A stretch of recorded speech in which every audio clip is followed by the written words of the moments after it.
from the House of Justice in Harlem, where we had the press conference with two of the daughters of Malcolm X, Ilyasa and Malik, on this, the 100th anniversary of his birth. He would have been 100 years old today. And one of the things that, as I said earlier at the opening, I suppose being in the struggle and bearing the pains of the struggle gets people together that may have different tactics and different moves, but understand the price paid. That's how Dr. Shabazz became a godmother to my daughters. And even though we were in the King movement and didn't agree on tactics, we were there together. Let me say, and I said this at the press conference, I never will forget how Dr. Shabazz and I would sometime have breakfast together. And she told me how the day that they killed her husband, he had spent the night at the New York Hilton because they had firebombed his house a few days before. She said that morning, phone rang in his room and said, "Brother, your days are numbered." And he knew they were going to kill him. He parked his car. He was having his weekly rallies on Sundays afternoon at the Audubon Ballroom, where we will have the gala tonight. He parked his car several blocks from the Audubon and gave them every opportunity to shoot him. And Dr. Bass said they didn't shoot him. They wanted to wait and shoot him in front of his children. She was pregnant with twins, 4 daughters sitting there, and they rattled his body with bullets in front of the audience. It's kind of vicious indifference to human life is what she had to endure. And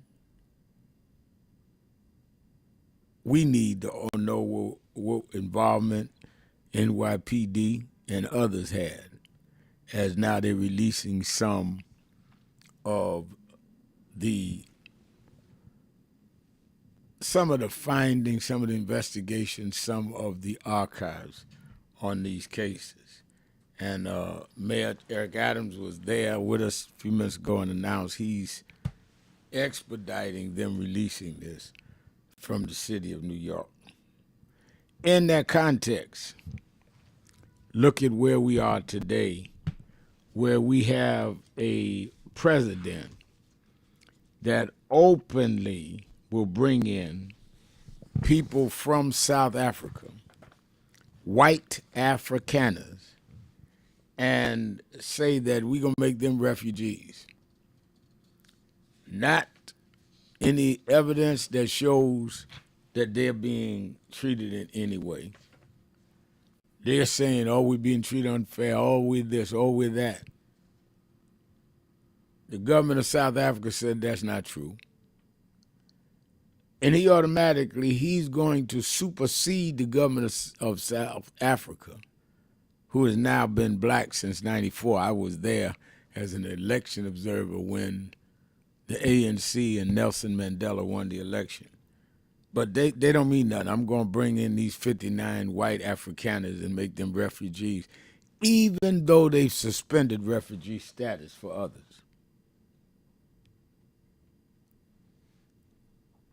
Well, they're under threat. So the people in Haiti is not under threat, where the government has fell apart and is controlled by gangs. What about the refugee status for Haiti? They're right in the same hemisphere as we are.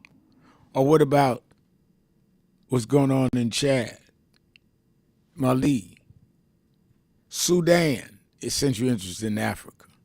No, just refugee status for some whites from South Africa. I think about that on Malcolm Day, because Malcolm made us think globally. I think about how they're talking about taking $880 billion with a B dollars out of Medicare. What's the expression?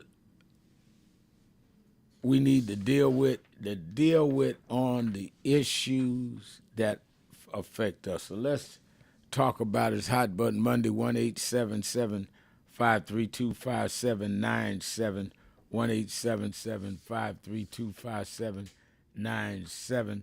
Let me also say that we want to I want to wish our prayers for former President Biden, who is diagnosed with prostate cancer I think is a level 5, which is extremely serious. And I had a pretty fair working relationship with him when he was vice president, president. Disagreed with him on the crime bill when he was in the Senate, but we got together, and he is a decent man. And I pray for his recovery and for his family. By way of announcements, don't you forget, watch Politics Nation with Al Sharpton live at 5 p.m. every Saturday and Sunday. This weekend, we had the chair of the Congressional Black Caucus, Yvette Clark. We had the chair of the Hispanic Caucus, Adriana Espiat. We had congressmen from Kansas City, Emmanuel Cleaver. We had I can keep naming them. We had the bishop of the Episcopal Church here in this region, white major denomination, saying they refuse to be part of making refugees in their refugee program funded by the government, bringing in these white Afrikaners. And this bishop came on the show and represented that. Don't want to miss Politics Nation with Al Sharpton every Saturday and Sunday. And then you that are in the New York area, and many of you were there Saturday at the Saturday Action Rally in Harlem at the House of Justice, where I just left. Every Saturday and Sunday, we're there. Saturday and Sundays, we're on Politics Nation. Every Saturday morning, we're at the House of Justice with the Action Rally. 9 a.m. to 11 a.m., 9 a.m. to 11 a.m. And, of course, you that are not in New York can watch it live on Impact Television, the only black-owned national black cable network. And we're getting ready. Everywhere I go, I'm hearing the buzz. People are getting ready for the big march on Wall Street, August 28th, the anniversary of the March on Washington. People are stopping me already in the street. Remal, I'm going in August. You're right. We got to go and show the people with the money we're not taking this. So I told them, have you signed up so I can send you a weekly message so you can tell the folks in your neighborhood why we doing it? Yeah, I got to sign up. Well, you do too that are listening to me. Go to www.nationalactionnetwork.net, www.nationalactionnetwork.net, or call the toll-free number 1-877-626-4651, 1-877-626-4651, and sign up. Say, I want to know what I can say about the march. And every Friday, we send out a paragraph from me to you saying, say this. And let us put thousands out there for this march on August 28th here in New York. We're going to march from the African burial ground to Wall Street, right there where the stock exchange is, to put them on notice in a strong way. We ain't worried about no violence. We are not violent, but we're not going to be less than firm in what we say on that day. All right, let's get ready to take a break, and coming back, it's you and me the rest of the show. It's Hot Button Monday. Whatever's on your mind, whatever's in your heart, 1-877-532-5797, 1-877-532-5797. You can also go to live stream and the message board. Stephen Morris says Donald Trump Jr. mocking President Joe Biden's cancer is sickening to do that. You're right, Donald. Mayor Rodney Jones, the mayor from Queensbridge houses is saying El Hajj Malik El Shabazz, saluting Malcolm X on his centennial birthday. Let's take the break. Be right back. Keeping it real. Sharpton. Who is Al Sharpton anyway? Who is this 33-year-old preacher without a church? A number of black New Yorkers as well. He is little more than a pudgy exhibitionist who can be counted on to show up, bullhorn in hand, at every racial incident.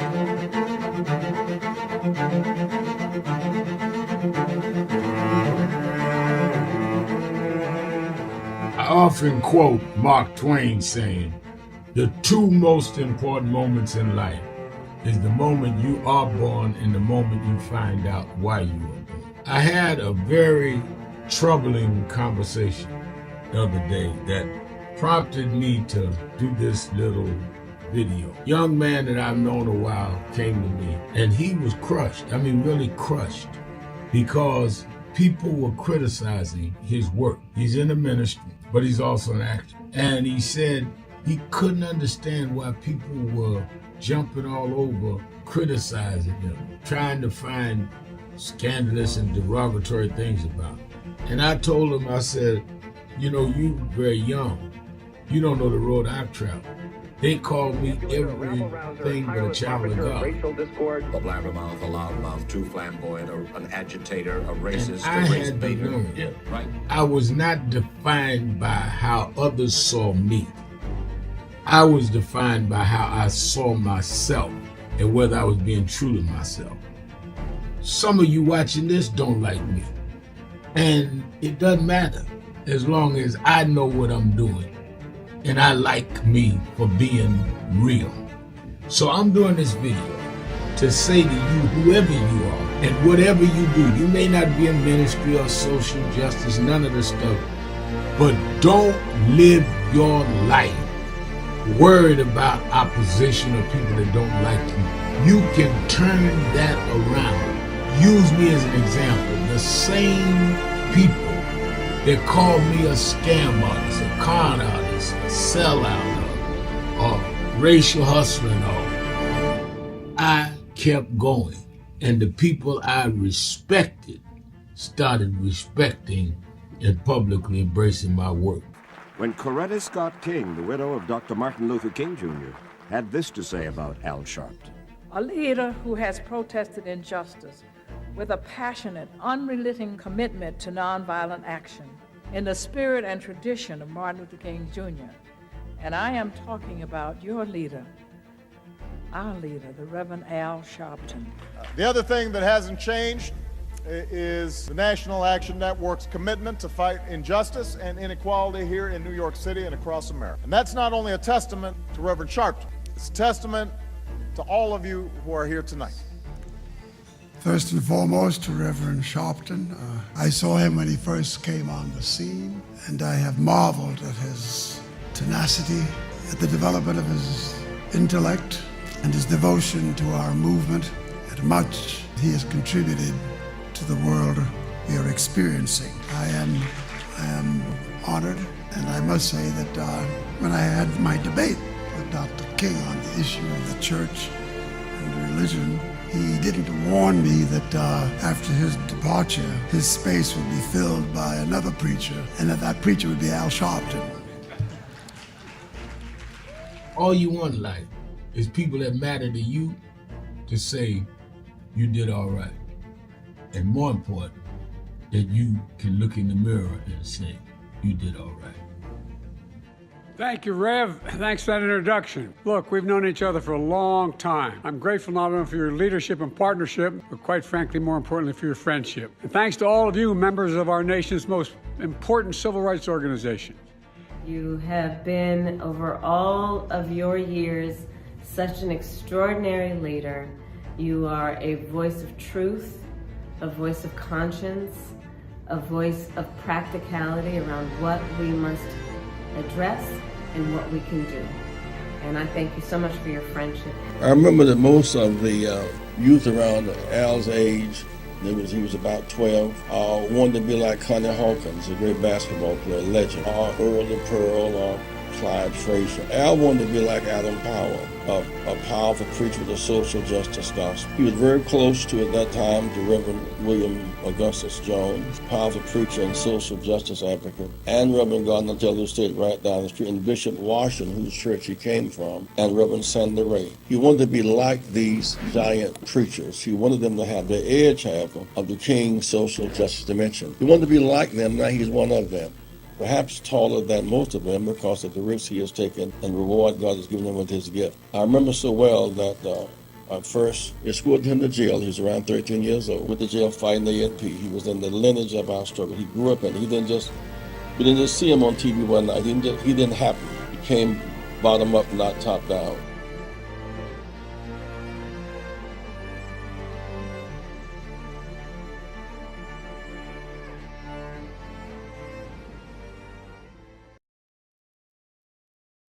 You got to be the new thing. This is not about likes on Facebook. This is about changes in our society. We got a hostile bigot in the White House, and we don't need a popularity contest. We need people that are grounded and rooted in this and gonna fight with all they got. Jesus went up on the mountain and told his disciples. Reverend Toon said, y'all pray with me. They went to sleep. And when they looked up, they say that he had gone up on the mountain. They termed transfiguration. Is that in the book? And he was talking to Moses and Elijah. If Jesus had to talk to those that preceded him, then how you so brilliant you ain't got to talk to nobody? So as we embark on dealing with this DEI fight, I wanted to read, I studied all week, what would Dr. King be saying? What would Reverend Jackson be saying? That's what we do. This ain't a Sharpton thing or whoever thing. This is a thing in continuity. If Dr. King can shut down the Montgomery bus boycott when we couldn't even ride the front of the bus, if Jesse Jackson could take on major corporations before we had cell phones, then we in our day can take these companies that want to say no DEI and shut them down because we come out of a tradition and a lineage that can do that.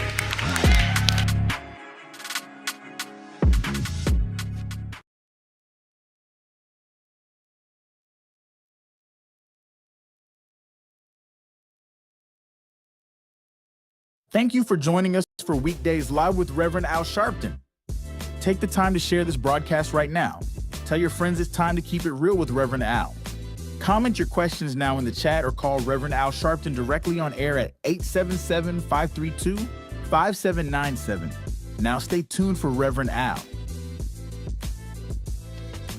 This is Reverend Al Sharpton. As you watch the broadcast, support National Action Network. Go to www.nationalactionnetwork.net and be involved. You can join, take your membership right online, www.nationalactionnetwork.net. Getting ready to start the program, but we need you to be part of the movement.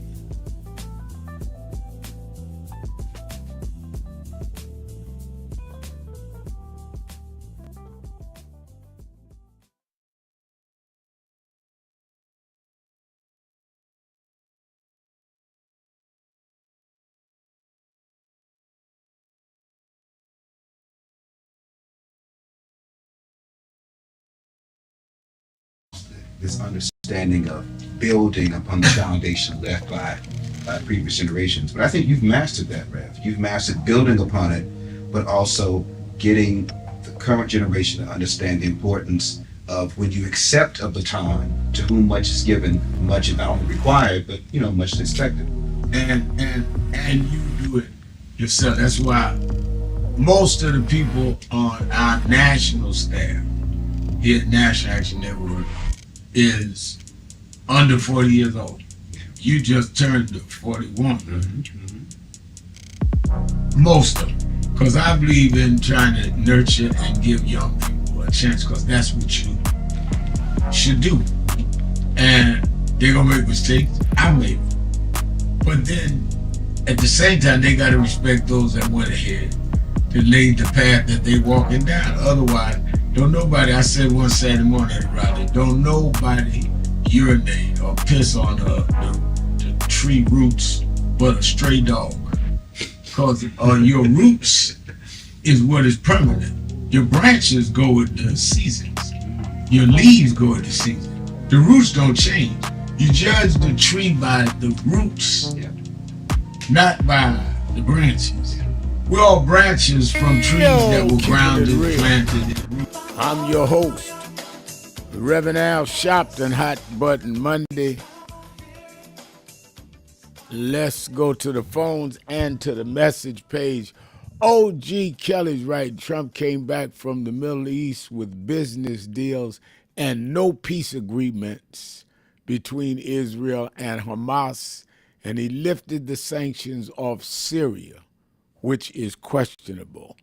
Okay, OG. OG says Trump is basically using the White House to enrich himself and his family.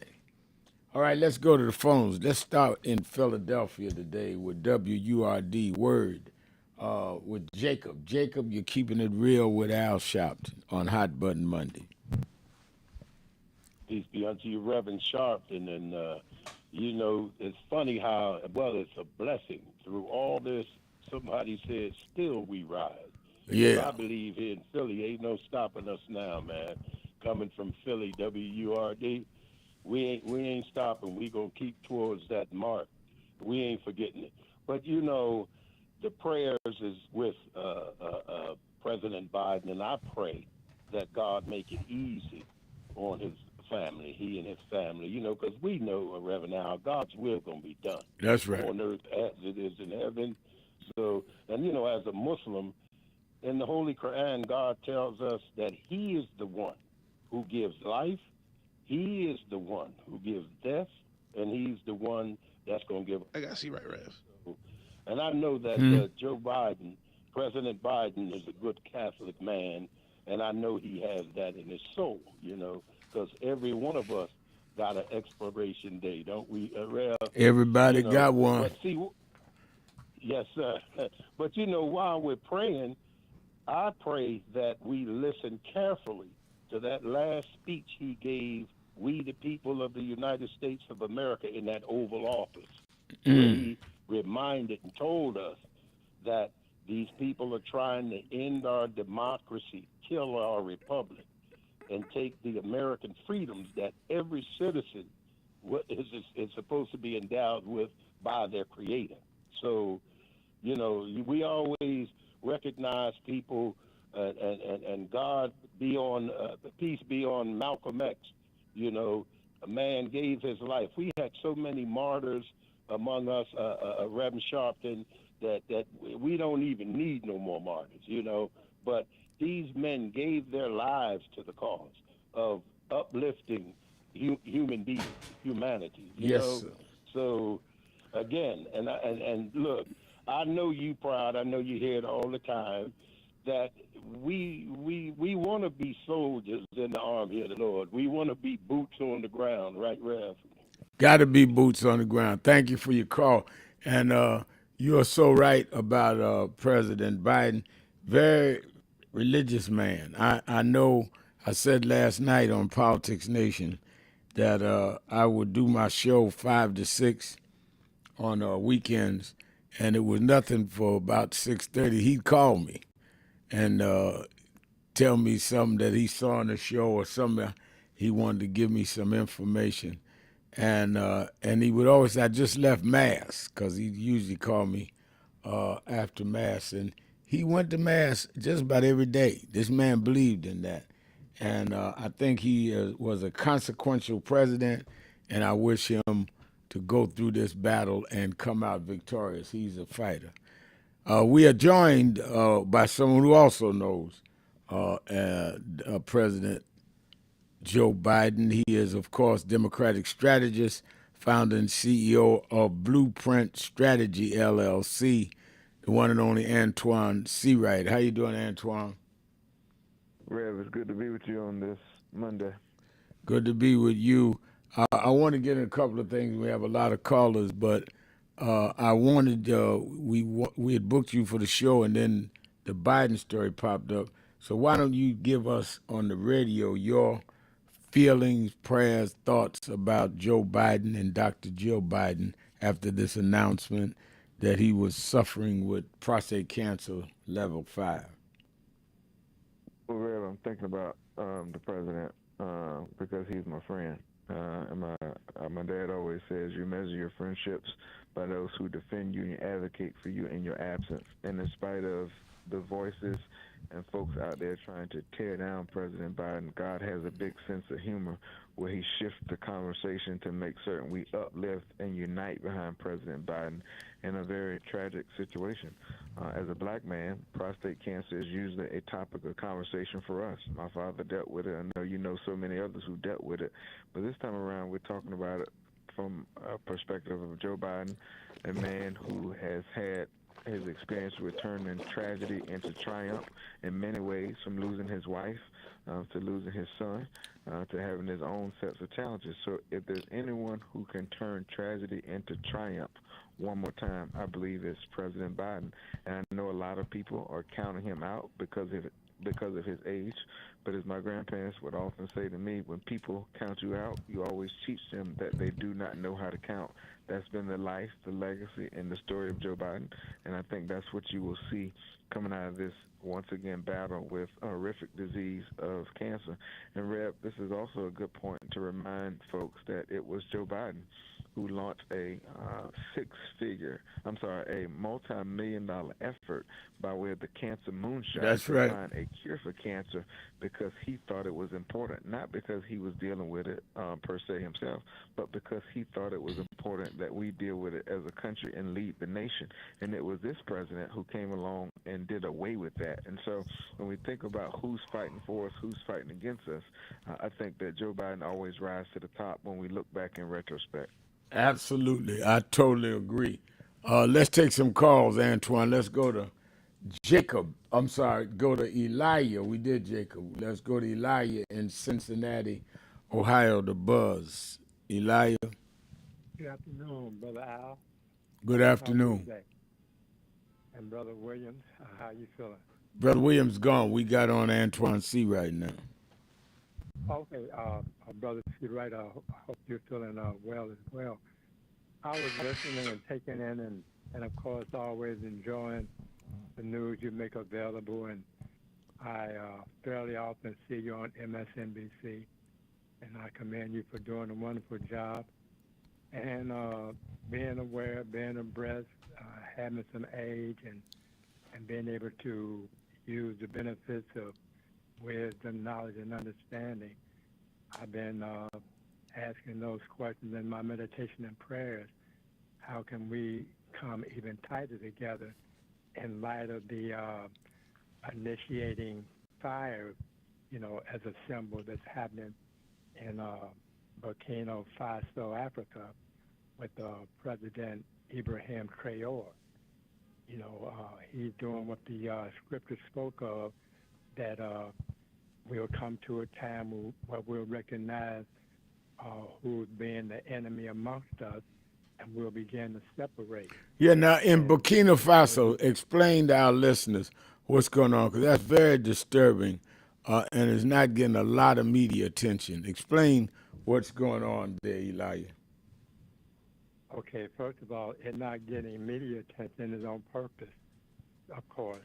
And then otherwise, he's simply saying and looking at the history, the histrionics, so to speak, and he's saying the main problem of our division in the country and the whole of Africa are these Europeans who Tell us what's going on in the country. Well, the president has said to the people that we got to have self-dignity and respect, and we're going to do what we've been depending on the Western powers to do, Britain and Europe and all of that. We're going to do it ourselves, and we're going to put out those who divide us. And so they've been, telling Britain to go home and London to go home, closing the embassies, because it's about them saying we have to do this work. We have to pull ourselves together. And part of the controversy is whether they have the independent revenue to survive without that. And there are those that are in the country saying, no, we need to keep Europe in, but the president is saying, no, we need to be self-dependent, independent, which has caused this strife. And in some cases, Yes, yeah, okay. I just want people to know what yes, you're talking about. You know, he has the gold reserve, more in proper stock. And so, you know, all the resources are there. Yeah. You know, that's why the Holy One of our people said that he gave us the fatness of the land. And so the whole fight is about trying to undermine Africa, because those are the people that are in the scriptures. They're recalled Israel, but they want us to forget that we're the children of a Kobe or Yaakov, which is the third son of Abraham. So we just simply got to turn back to the purity of the Bantu scrolls, which the church wanted to call the Dead Sea Scrolls, so they can delete and erase the people, the Bantu people, which are the real people that wrote the book, which is how the church got its start after coming there, living there, studying, and then taking it out, and then coming back. Let's go to break. Yeah, got to go to break, Eli. Thank you for your call. We will be right back. Hot Button Monday. Sharpton, see right, be right back. Happy birthday to you. Happy birthday, brother Malcolm. Happy birthday to you. We'll never forget you. Wow.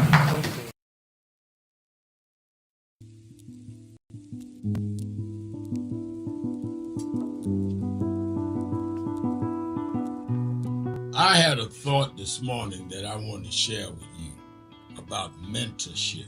I am able to do a lot of what I do because I had great mentors, but there are correct ways and incorrect ways to mentor people, in my opinion.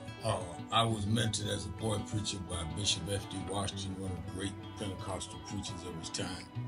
Then Reverend William Jones, who became my pastor after Bishop Washington died, who was unquestionably in the top 5 black church ministers, theologians.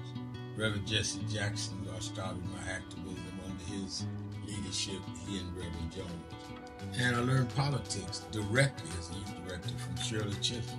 So even though I didn't finish college, I had the most unique education in the world from being exposed to giants.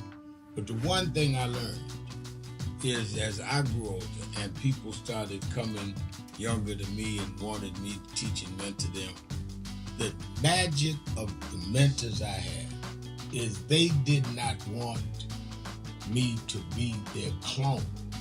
They wanted me to learn things from them and use my own gifts and talent in my own unique way and let me do things on my own, because they knew that if I flopped in some things, it would teach me with other things. They'll come and help me once I was down, but they were not going to have me avoid being down. And they were not going to impose themselves on me. Why am I saying that? Because too many mentors want clones. And too many mentees want their mentors to put them on a pedestal. Oh, so-and-so didn't do this for me. Oh, so-and-so didn't open doors for me. If they got to open doors for you, it may mean that they knew you weren't ready to go through those doors. Their job is to prepare you. Your job is to develop your own skills, your own unique ways. And I don't care if it's my daughters, who both have come into their own, or anyone else. I'm not a talent agent. I did not form National Action Network to give people their step up. I formed it to fight for justice for everybody. If talented people get in, it's my job to invest and give them a platform. It's their job to get on the platform and perform and show their ability. Sitting with me today in the office as I talk about is one of my mentees, Reverend Stephen Marshall. Now, Stephen, you just came around us when you were how old? 11 years old. 11 years old. You just turned 40, and now you call it a ministry? Yes, sir. And what do you do in National Action Network? I formulate policies, lead in various regions, but most importantly, I senior advisor to you on all things from social justice strategies, politics, intergovernmental affairs, you name it, community organizing, all of that stuff. And I could go through scores of others. My daughter started Huddle. They got Huddles now, which is for young people to meet once a week all over the country. I just saw the video from the Las Vegas National Action Network chapter. Now, when you decided to preach, did I ever tell you to become a preacher? Not one time. Who called you to preach? The Lord. All right. And did I say go to this school or that school? No, sir. Did I open this door, that door? Did I tell you be ready when the doors open? Always be ready and prepared. And that's what I'm saying. Get you some young people than you that you can help along the way. But don't be their talent agent. Their talent must speak for themselves. And anybody that grumbles with you about so-and-so didn't do something for them, maybe it's because they didn't feel you were ready, or that they felt if they did it, you wouldn't do it on your own. But we all don't live forever. I want the next generation to speak of me, of National Action Network, and others, the way I speak of Reverend Jones and Bishop Washington and Shirley Chisholm and Reverend Jackson. But I just don't want young people to feel that somebody ought to give them the reins of leadership or give them the reins of business or whatever it is you're in. You need to learn from their journey, get the pearls of wisdom from them, but don't have them do for you, because then it means you can't do it for yourself.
Happy birthday to you. Happy birthday, brother Malcolm. Happy birthday to you. We'll never forget you. Wow.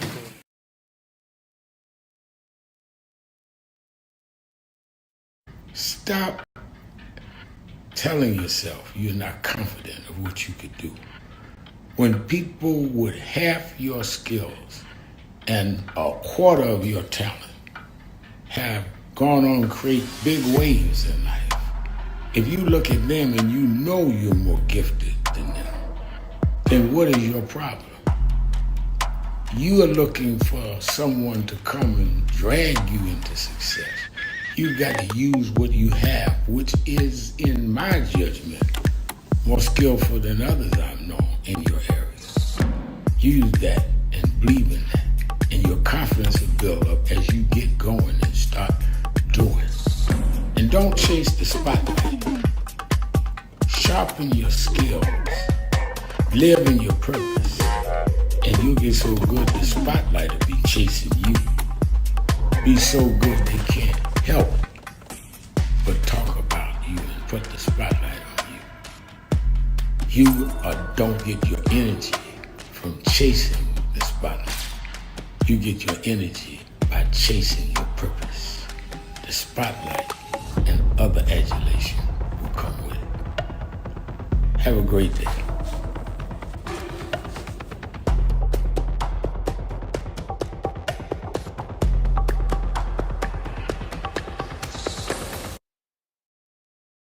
It's been a long time coming, but I know 1968, Dr. Martin Luther King was killed in Memphis, Tennessee. And it has been the commitment of National Action Network for always in the month he was killed to let them know they killed the dreamer. I have a dream today. When they can't kill the dreamer.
You're live, Rev.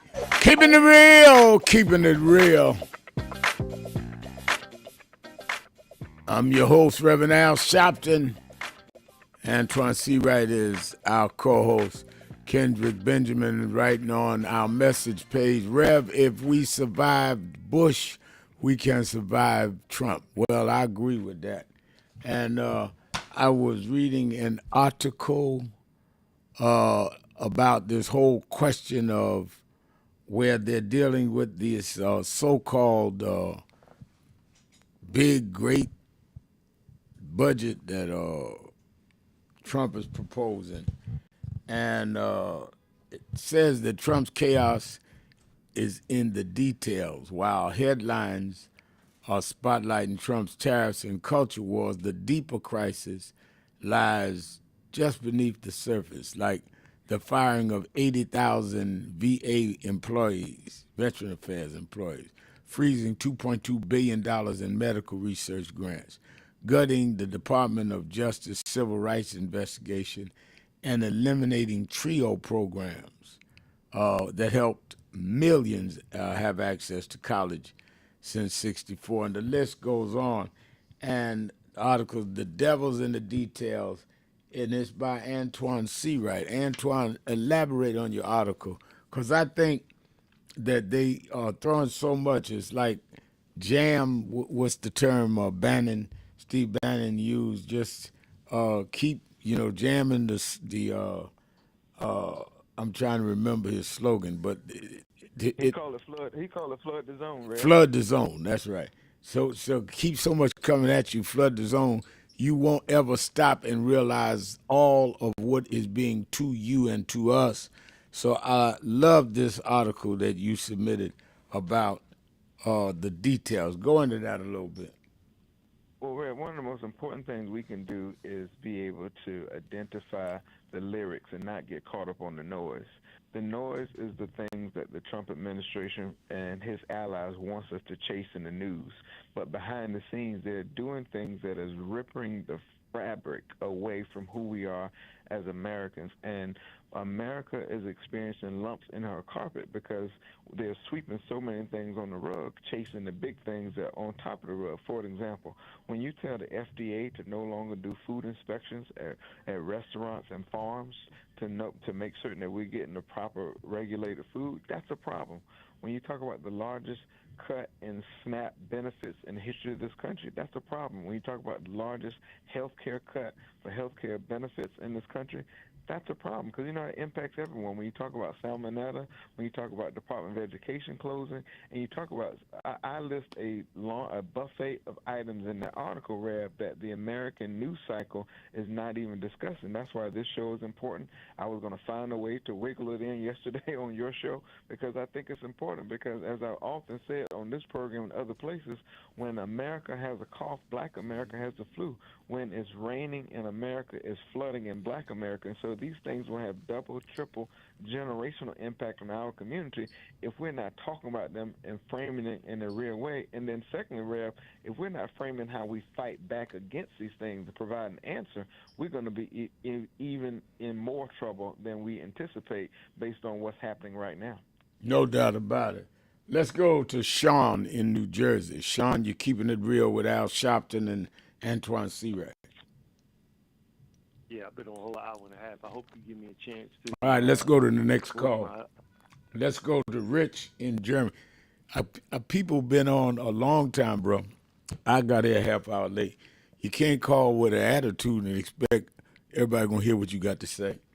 Rich in Germany, you're keeping it real with Al Sharpton. Rick. Good day, Reverend Sharpton, and good day to Antoine Seawright.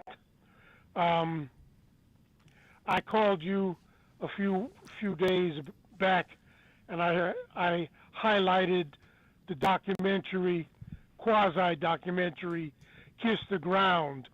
And I would just like to say, on Malcolm X's 100th birthday, that science is critical, just as critical as history. I think if Malcolm had lived to see the hoax of the moon landing, he would have pointed us to anthropology, medicine, and the physical sciences, as well as history. The sequel to Kiss the Ground is called Common Ground, and it features a spot on the black farmers, and it features Cory Booker. I think he's a senator. Right. But I just want to say that Malcolm was more than a martyr. I don't believe he was God, and I'm not looking for a father figure at 60 years of age. But I do believe that young people should get every biography and the autobiography and read who Malcolm was and understand that they can achieve greatness even if they have human issues and human flaws.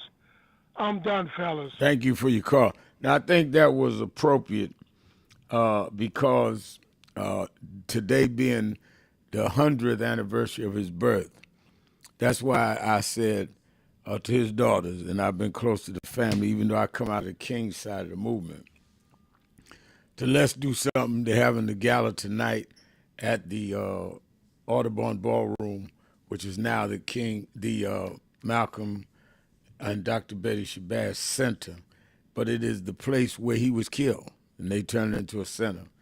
And I said, but let's do something at the House of Justice, and then I get the mayor there, and he was there, because I wanted to show Malcolm was bigger than just one ideology. A lot of people, oh, Malcolm was with us. Malcolm was with a certain ideology, no doubt about it, had a certain faith, no doubt about it. But his message was global, and he said that. It's just like some of us that may be Baptists or Methodists or Church of God in Christ. That is where we may have our fundamental beliefs, but our message has got to be for everybody. And I think that that's what Malcolm did. And I think what was important about what Rick said is that Malcolm showed you can make mistakes. He was a pimp. He was a drug dealer, went to jail, and came back and became a world global figure. He is an example to all of our young people and old people that life is what you make it. If you stumble and fall, get up and keep going. He's a real example. That's why we want to celebrate him today. Let me get ready to take a break. I'll come back after the break and take your calls or your messages on the message board at www.nationalactionnetwork.net live stream. Keeping it real. Sharpton. Be right back. Dallas.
Country, talking to the radio announcers, the church people and the street people, telling them that God has smiled on me.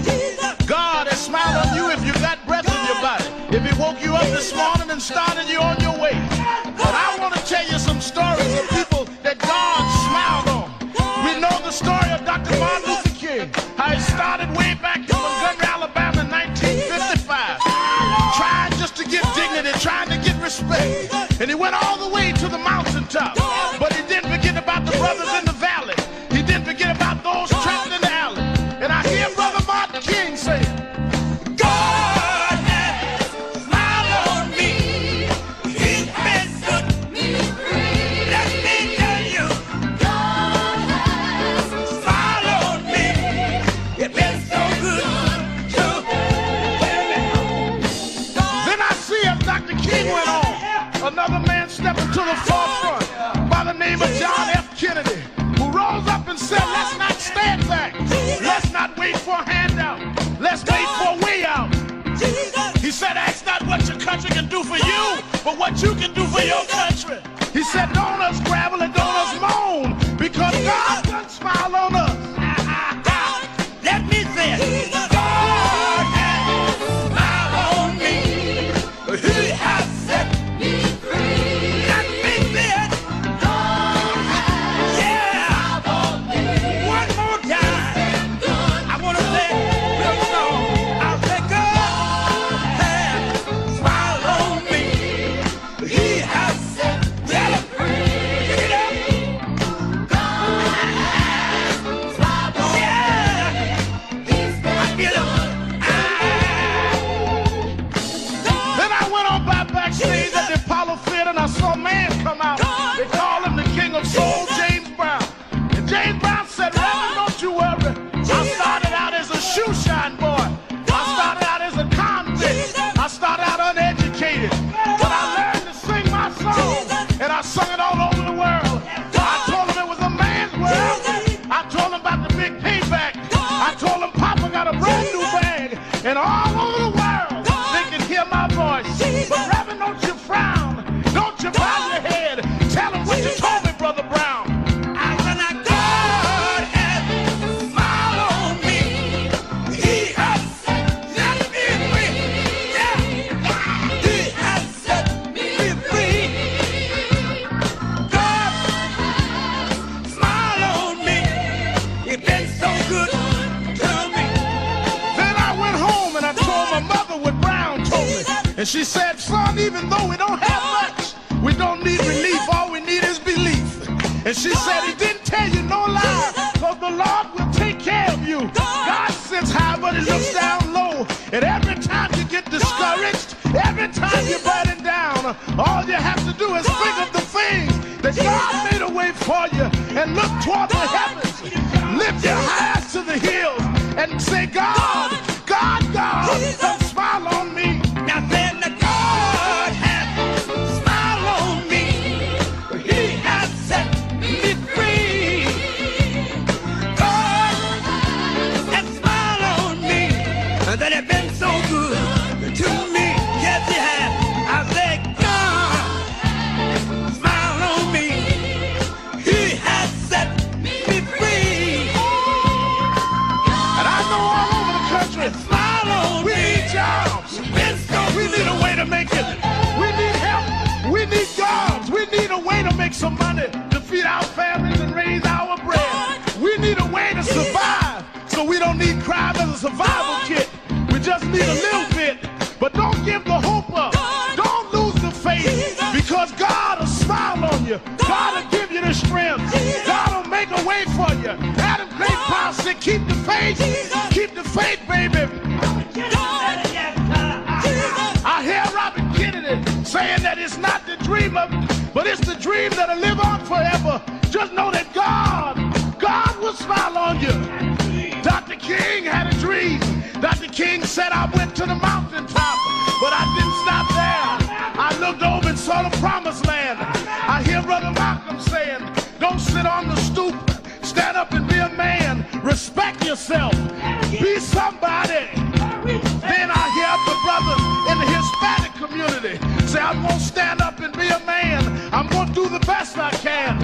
I had a reaper say, I don't care what time you come home, but just give me some respect when you get there. Now God has smiled on me. He has set me free. God smiled on me. You've been so good to me. Sit down. And as we move on in history, let us remember that if we look to God, God has the answer to all of our problems. God is still the same God he was years ago, and we can still make it. We can still hold on like Frederick Douglass did. We can still keep him on like Martin Luther King did. We can still ride on the way everyone that made it did. They didn't have much, but they had a whole lot of faith. They didn't have money, but they had a lot of determination. We know that God will look out for his children, that God will make a way out of no way. If you just keep the faith and refuse to lose, and God will make a way, because God's children don't have color. God's children just have will. And I can still hear somewhere in my mind James Brown say, God has smiled on me. He has set me free. Reverend Al Sharpton. Antoine Seawright is our co-host. Let's go back to the phones. Let's go to Seattle, Washington, to Alicia. Alicia, you're keeping it real with Sharpton and Seawright. Thank you. It's a pleasure. I have a comment for Antoine. Black people as a whole need to start suing some of these non-profit organizations like 211, because they refer black people to 211, but then they refer Mexicans and immigrants to their advocates. And we can see today. Wait a minute, what is 211? You got lost me, Alicia. I don't know if it's all over the country, but when black people need things, they have to call a number called 211.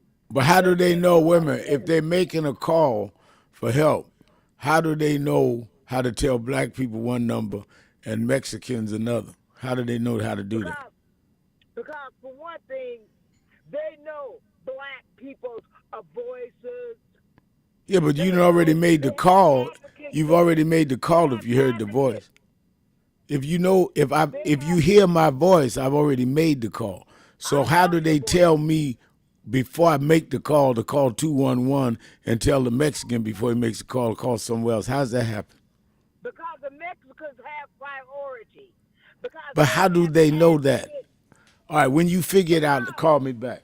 Let's go to Demetrius in Cleveland, Ohio, WERE. Demetrius?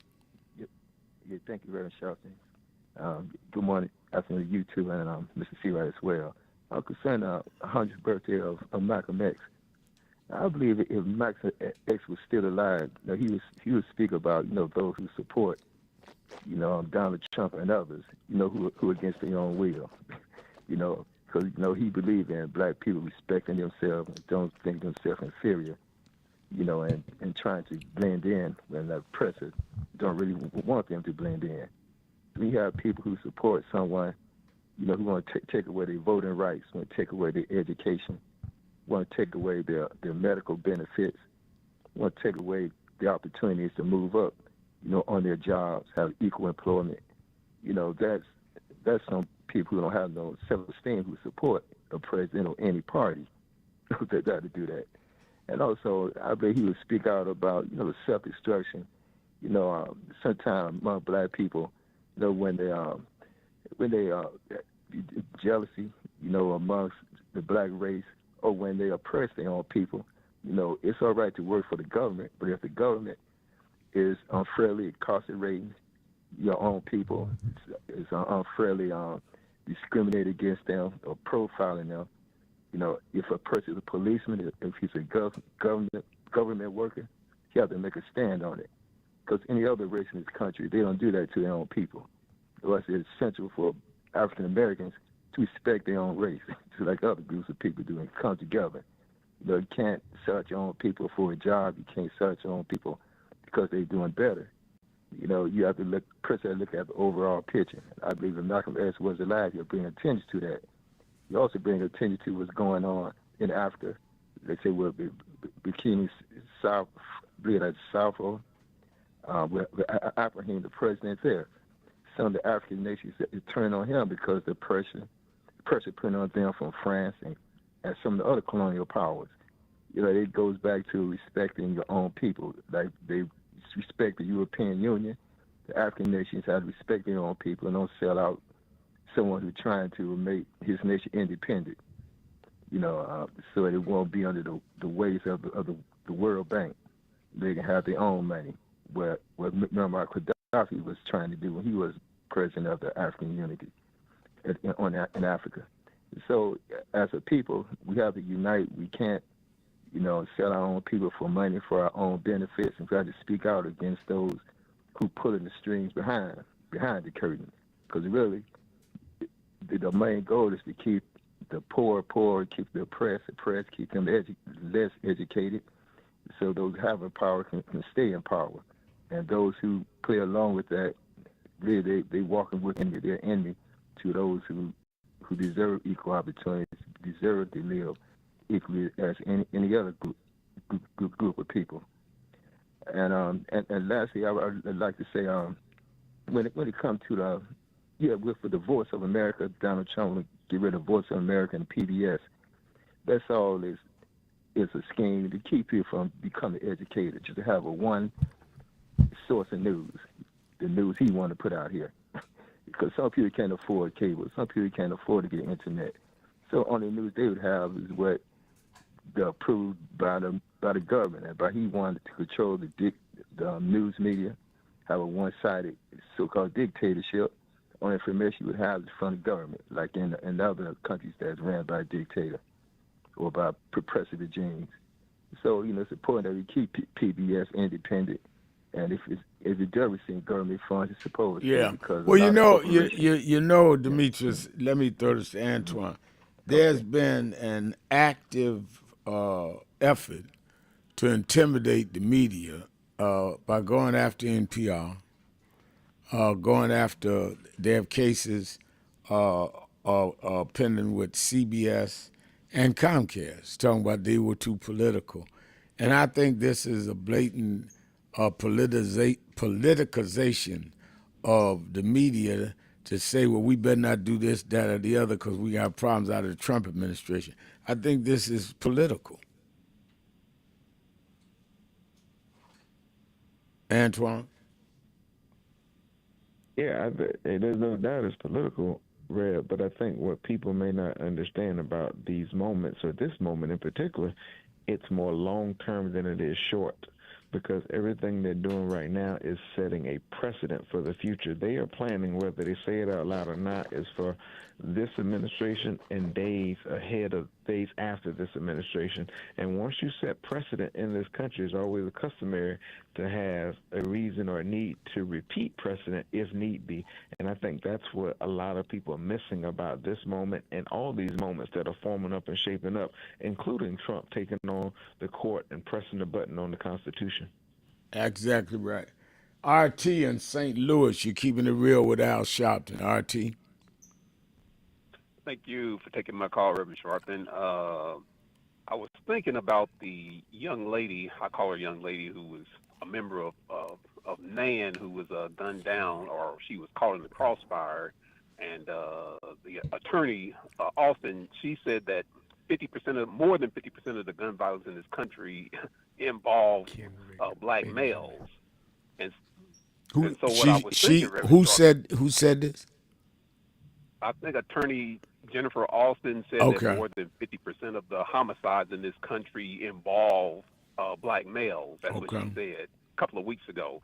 So I thought, well, maybe poverty may have a little bit to play into the gun violence, but I thought to myself, Reverend Sharpton, in every city in America, you have pockets of the poorest of poor white people. In West Virginia and in every other major city, there's pockets of the poorest of poor white people.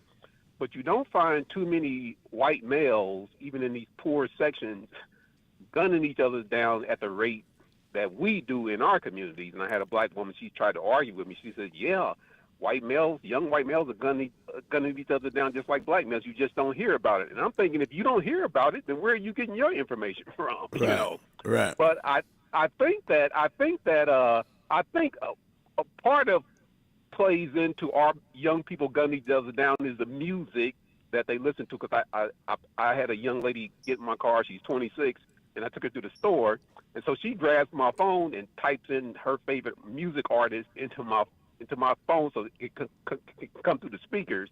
And in every lyric, it's about sex, money, violence, and material things. So I think the music that a lot of our young people listen to, Reverend Sharpton, it promotes doing harm to other people, you know, that you dislike, or they may got into an argument with you. Anyway, it promotes gun violence, popping a cap in somebody.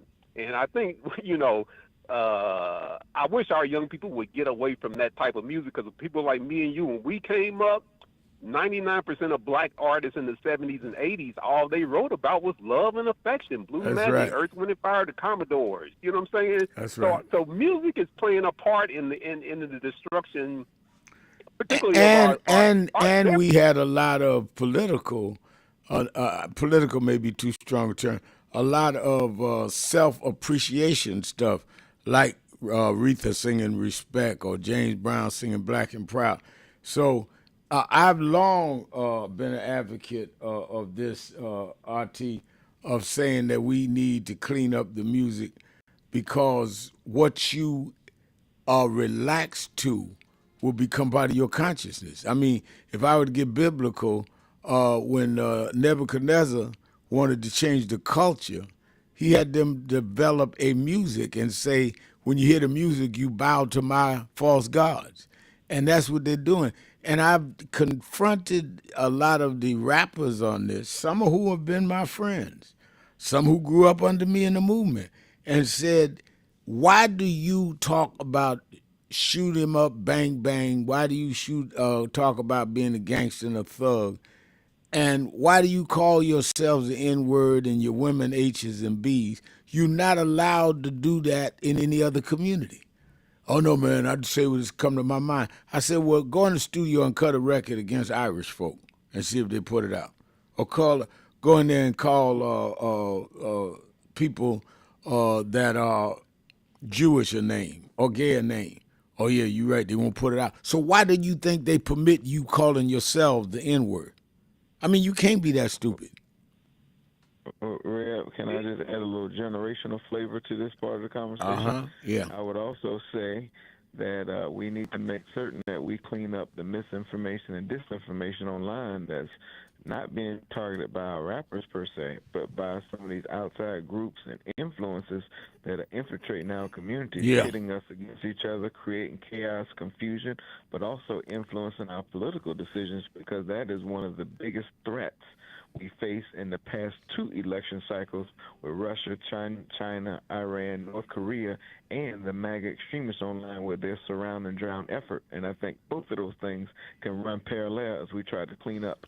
Very well said, and I think it's a profound point because I think what we've got to understand, and I'm going to let you come back in on this, RT, is that one of the dangers that we're seeing that is not being looked at is that they can, it goes back to the point we were discussing moments ago, if they can intimidate the networks and the media entities or shut them down, and they own the social media outlets like Elon Musk and like the owner of Facebook and on, then all communications will go through things they own. So you won't know who is really telling the truth or not, because the information you got will tell you that up is down and down is up. There is a whole strategy to this. There's a reason they're putting a gun to these mainstream networks and radio stations and pulling advertising dollars from black radio where you don't have the black radio stations you used to have. Because if you don't control your communication, you will not know what is going on, and you will have somebody else telling you what's going on. And Antoine's right, including what's going on from Russians, Chinese, people polluting your mind with misinformation. It's intentional. Hold on, RT. I'm going to take you after the break. Keeping it real. Sharpton. See right here. Happy birthday to you. Happy birthday, brother Malcolm. Happy birthday to you. We'll never forget you. Wow.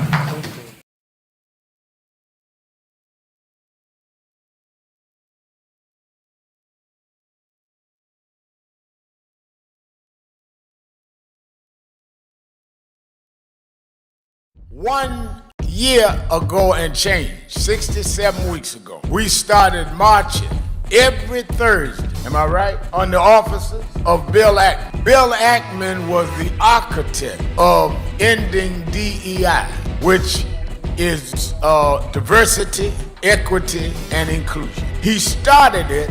I want to give a little history because a lot of people get Negroitis and get confusion. I don't even mind your ego. Everybody need one, but you don't have to become contrary and duplicitous. We got to have integrity even among those with ego. So we started when they first came out against DEI. Now, Ackman and them started it going to Harvard University, forcing out the first black woman and first black president of Harvard. We went to his office and been going 67 weeks. I went first 10, 12 weeks. And this brother, stand up, Reverend Ron McHenry, coordinator, House of Justice. This brother has been there every week. Many of you here in the audience have marched every week. So we didn't just get in this. We were in it the day they came at Claudine Guy. Last year's convention, we dealt with DEI. This year, we said that we're going at these corporations that had come out against DEI. Many of you, most of y'all I'm looking at was at the convention. And we hit Pepsi. Pepsi called and said, all right, we 8-9 days in, we agree to meet. And we went, purchased New York. Chairman of our board, Reverend Dr. W. Franklin Richardson, and Carol Wallace, who's a special advisor to us on finance, and laid out to them that one, we don't care what you call it, DEI, IED. Y'all are gonna keep your commitments in terms of the black community. And that means we don't want special privilege, but we do not want to be specially excluded. This is not about we don't want merit. We feel if our people are at the table, we can beat anybody on merit in many cases. So we want from employment to your board, to how you deal with marketing, to who does your financial investment. We want to go across the board with that. Otherwise, if you don't want to deal with the question of diversity in how you do your business, then don't deal with diversity in your consumer base, because you don't believe in diversity. So we just will try to remove all the dollars we can from buying your stuff. In fact, I told the chairman, remember the chairman of the board, remember the CEO, I said, in fact, I learned that not from growing up civil rights, I learned that from Donald Trump. I said, what do you mean? I said, Donald Trump said he's gonna redo tariffs, that if he doesn't get what he wants for the country, they were gonna raise the tariffs. I'm doing the black tariff reverse. If we don't get what we want, I mean, y'all can't be for Trump and tariff and not be for us in the African American community with a tariff.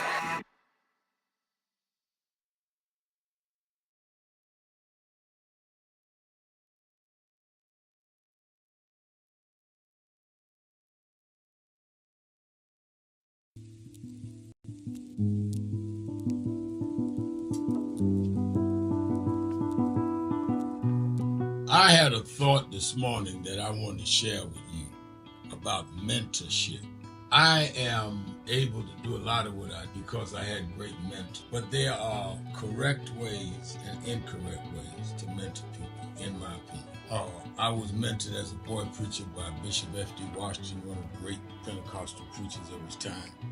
Then Reverend William Jones became my pastor after Bishop Washington died, who was unquestionably in the top 5 black church ministers, theologians.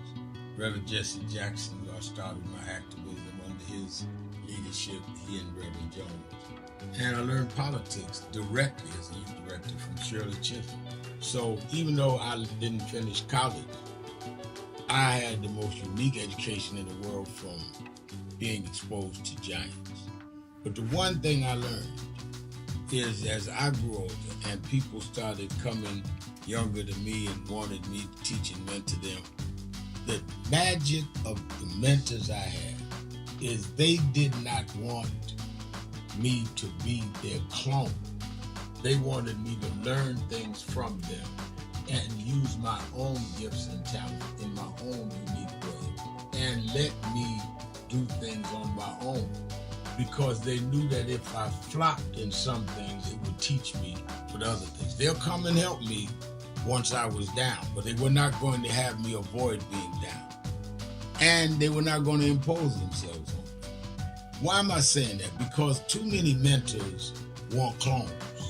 And too many mentees want their mentors to put them on a pedestal. Oh, so-and-so didn't do this for me. Oh, so-and-so didn't open doors for me. If they got to open doors for you, it may mean that they knew you weren't ready to go through those doors. Their job is to prepare you. Your job is to develop your own skills, your own unique ways. And I don't care if it's my daughters, who both have come into their own, or anyone else. I'm not a talent agent. I did not form National Action Network to give people their step up. I formed it to fight for justice for everybody. If talented people get in, it's my job to invest and give them a platform.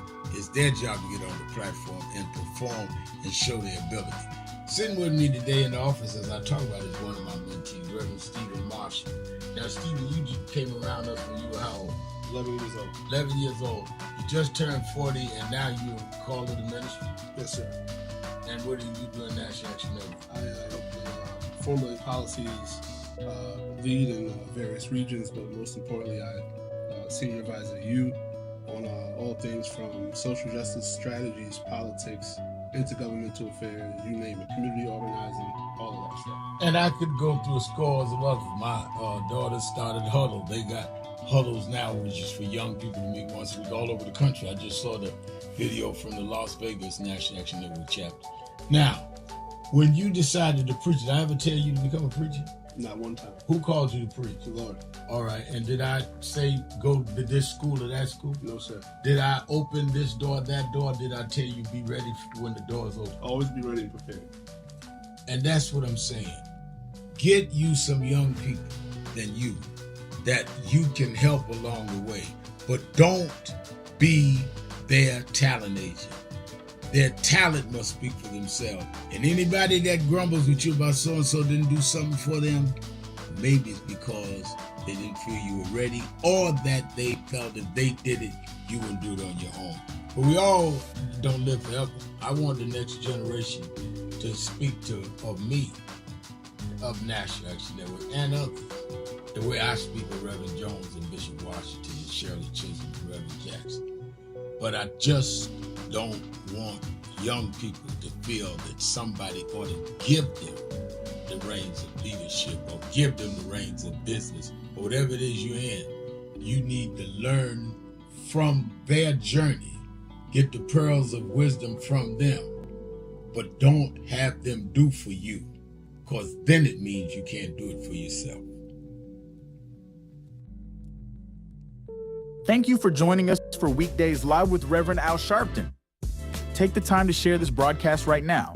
Tell your friends it's time to keep it real with Reverend Al. Comment your questions now in the chat or call Reverend Al Sharpton directly on air at 877-532-5797. Now stay tuned for Reverend Al. This is Reverend Al Sharpton. As you watch the broadcast, support National Action Network. Go to www.nationalactionnetwork.net and be involved. You can join, take your membership right online, www.nationalactionnetwork.net. Getting ready to start the program, but we need you to be part of the movement.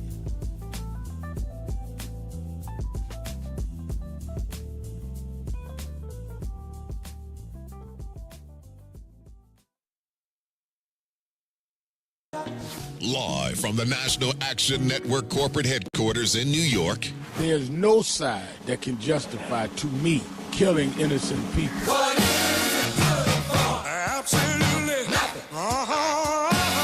Keeping it real. It's Hot Button Monday with the world's civil rights leader, the Reverend Al Sharpton. Keeping it real, keeping it real. I'm your host, Reverend Al Sharpton. Antoine C. Wright is our co-host. Let's go back to RT in St. Louis. Go ahead, RT. Yes, sir. I'll wrap it up by saying this and let your other callers get in, Reverend Sharpton. I was thinking about John chapter 4, verse 8 that says that God is love. Well, when you listen to a lot of our young people's music, the word love ain't even nowhere in the song. And I'm thinking to myself, Reverend Sharpton, how in the world are you going to live without love? How in the world are you going to live without God who is love?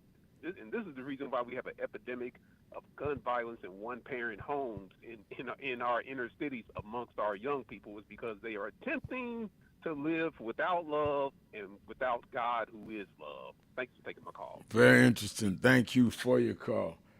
Dale in Birmingham, Alabama. Dale. Thank you, Reverend Sharpton. I wanted to say that it was good for you to think that it's a great idea to have at least one member of the Congressional Black Caucus appear on your show at least once a week. I mean, there's enough of them, and they're already complaining that they're not getting enough press coverage. Well, I'm certain it would be no problem for your show to set up a hotline for one of them to call in at least once a week.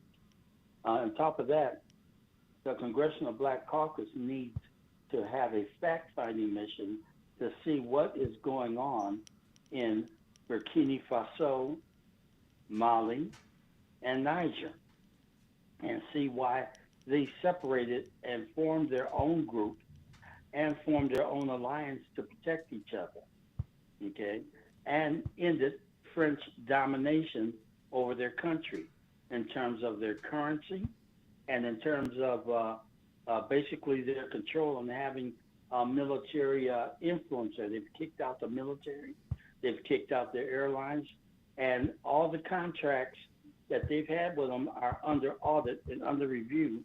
And if they don't meet the criteria that these countries need in order to get a fair deal for the resources and minerals, they're voiding the contracts and they're speaking with other people. But we need the Congressional Black Caucus boots on the ground in Africa so that we could get a direct line of information instead of relying on, for example, that four-star general who is black, and his name is Delaney, who's making allegations that Ibrahim Traore is taking funds away from the country to secure his security. Well, after 20 assassination attempts, for him to go ahead and take a little bit of money to beef up his own personal security, I really don't see that as a problem. I think you raised some interesting points. You want to respond to any of them, Antoine? Well, I would just say to the caller that while I appreciate the powerful voice that Reverend Al has and the mechanism that he has, but the Congressional Black Caucus unfortunately has an obligation to show up everywhere, not just on Sharpton, not just in black spaces, but they've got to show up everywhere, and they're doing that. And they're doing that in more ways than one. They're meeting people where they are, and I think that this idea that they're begging for media attention is not the case. What I think they are saying is that the issues that matter to America matter to the Congressional Black Caucus, and this idea of letting the news cycle be controlled by whatever Trump and his allies want to do cannot continue, or we will be left out, both as a people and as a country. Second of all, I think that there's so many battles that the CBC is fighting. I know because I work with all 60 plus of them every single day, that there's so many battles that the CBC is fighting that they may not always get the loud and proud and necessary attention, but on a daily basis, they're not only fighting for black America, they're fighting for all America, because the CBC does not just represent black America, they represent millions of people across various constituency lines. And I think also that you've got to be very cognizant of the fact that just like in the Republican caucus, they have varying views on how to get to the same place. You know, they took them several days to get the right-wingers to even get this budget that Trump is proposing out of committee. So with 60 blacks in the Black Caucus, they are going to discuss how they're going to do certain things different ways. And as Antoine correctly say, then they go out to the media, but they go to the media based on a strategy and an agreed way they want to go.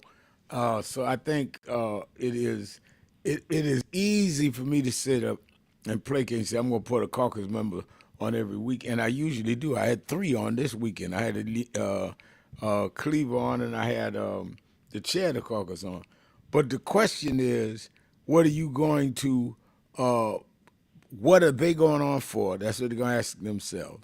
And they may not want to go public on something. And mine is, what do we want to deal with? If you got something going on like Trayvon Martin, I may want to do my TV show, 40 Minutes with Trayvon Martin and Ben Crump and the family. So, I mean, because one thing that everybody does, you got to understand this, Dale, is that media, particularly now with social media coming on strong, is a business. So when CNN comes on at 5 o'clock on Saturday and Sunday, they watching what I'm doing because they trying to outdo that because of ratings. That ain't just ego. That means who gets the higher ratings sells the higher commercials and stays on the air longer. So you got to balance all that out with who you going to put on from the caucus, who you going to put on, like I had Kendi on last week with his book, and whether or not your audience will stay there for that. Last night, I had to change the whole show because of Biden being diagnosed with cancer. Now, I could get up there and say, no, I don't want to talk about that. I'm going to talk about something with a caucus member. And the caucus member would have had to talk about that because it would have been insulting and insensitive not to talk about that. So I think there's a lot of thought and strategy in media that you've got to understand. Well, can I respond to that real quick? Sure. I'm not going to be long. It's been known that, for example, the U.S. government spends over $100 billion in media. Out of that, black commercial media received $1 billion. That's like 1% of a $100 billion budget that is allocated by the U.S. government to spend money on media. Now, in terms of the I'm not saying the Black Caucus is begging people, but they have approached media outlets saying that, well, why don't you have a representative outside of the meeting rooms after we end session, so that we could go ahead and report on what's going on. Well, to have a reporter out there, you're going to have to pay that person $100,000 a year to be a reporter. But if they're scrabbling or scuffling for scraps off the table in terms of dollars, and particularly from the government, let alone not getting money from commercial companies, okay, because they're treated as nothing as an afterthought, all right? It hamstrings Black media to be able to go ahead and report in regards to what's going on in regards to the Congressional Black Caucus, their activities, and what they're doing. Now, am I wrong on that? Well, I think that Black-owned media, because you moved the ball though, because we were talking about Black Caucus getting on media. Now, if you're talking about Black-owned media, I think that you're correct. They're not getting the same advertising dollar. That's part of what I'm raising in these boycott conversations with Pepsi and others, is that our community-owned media should get advertising. What is your advertising budget, Pepsi? What's your advertising budget, whoever we're talking, and how much that goes to Black-owned media? And I think that National Action Network probably has gotten more media monies for News One and Radio One and others because of that than anybody out here. But again, it is based on volume. You've got to be able to tell these companies that the way to my community is through me. When I was growing up, I couldn't wait to Wednesday to get Jet Magazine, Ebony every month. We had Sepia. We had Right On. All that's gone because the public, the consumers, started saying, I want to be mainstream. I don't want just a Black thing. And we killed Black media. I'm talking about some of us in the community by trying to gravitate toward we want to read mainstream media because we mainstream now. So I don't want to be seen on the airplane with Ebony. I want to be on with Rolling Stone to show them hip. And we kill our own information base. And then some of us that can get ratings or go on to MSNBC or CNN like Abby Phillips, we there because there's an audience there. It ain't personal. It's an audience. Let's take a break. Be right back. Keeping it real. Sharpton. I'll be right back. God has smiled on me. He has set me free. God has smiled on me. He's been good to me. Let me tell you, God has smiled on me. He has set me free. God has smiled on me. He's so good to me. Let me tell you, God has smiled on me. Sometimes He has set me free. I feel so good. God has smiled on me. Oh yeah. He's been good to me. One more time. God has smiled on me. Every day of my life, I feel it. You give me strength and energy. God help me to sing. He's been good to me. Oh yeah. This is Reverend Al Sharpton of Brooklyn, New York. I've been traveling around the country talking to the radio announcers, the church people, and the street people, telling them that God has smiled on me. God has smiled on you if you got breath in your body. If He woke you up this morning and started you on your way. But I want to tell you some stories of people that God smiled on. We know the story of Dr. Martin Luther King, how he started way back in Montgomery, Alabama in 1955, trying just to get dignity, trying to get respect. And he went all the way to the mountaintop. But he didn't forget about the brothers in the valley. He didn't forget about those trapped in the alley. And I hear Brother Martin King say, God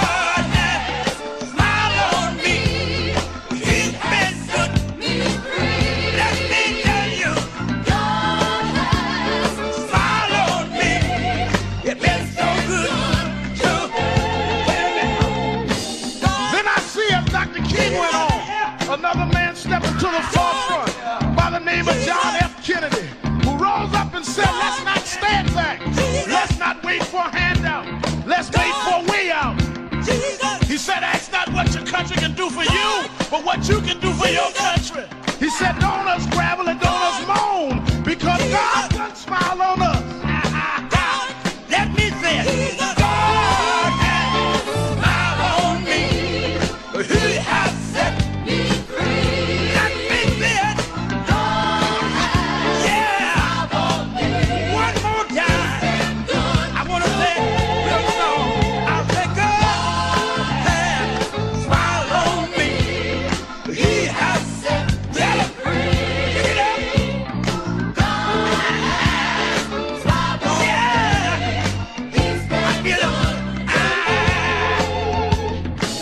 Then I went on by backstage at the Apollo Theater and I saw a man come out. They call him the King of Soul, James Brown. And James Brown said, Reverend, don't you worry. I started out as a shoe shine boy. I started out as a convict. I started out uneducated. But I learned to sing my song. And I sung it all over the world.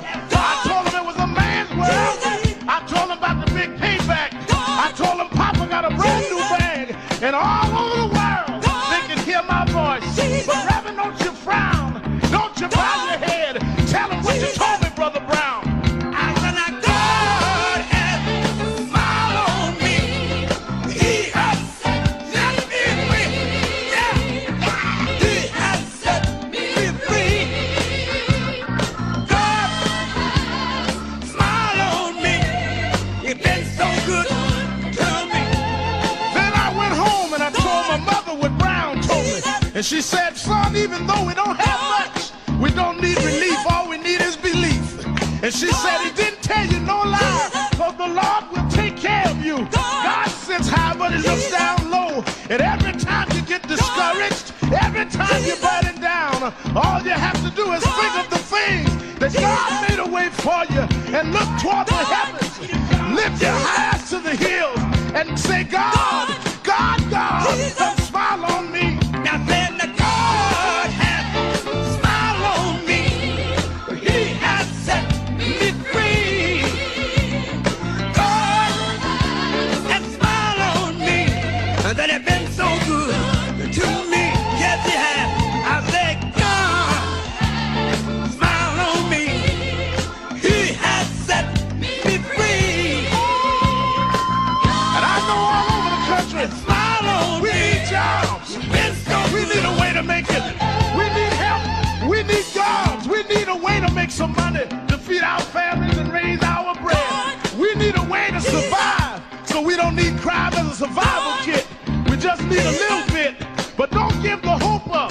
Don't lose the faith, because God will smile on you. God will give you the strength. God will make a way for you. Adam Great Power said, keep the faith. Keep the faith, baby. I hear Robert Kennedy saying that it's not the dream of, but it's the dream that'll live on forever. Just know that God will smile on you. Dr. King had a dream. Dr. King said, I went to the mountaintop, but I didn't stop there. I looked over and saw the promised land. I hear Brother Malcolm saying, don't sit on the stoop. Stand up and be a man. Respect yourself. Be somebody. Then I hear the brothers in the Hispanic community say, I'm going to stand up and be a man. I'm going to do the best I can. I had a reaper say, I don't care what time you come home, but just give me some respect when you get there. Lord, now God has smiled on me. He has set me free. God has smiled on me. You've been so good to me. Sit down. And as we move on in history, let us remember that if we look to God, God has an answer to all of our problems. God is still the same God he was years ago, and we can still make it. We can still hold on like Frederick Douglass did. We can still keep him on like Martin Luther King did. We can still ride on the way everyone that made it did. They didn't have much, but they had a whole lot of faith. They didn't have money, but they had a lot of determination. We know that God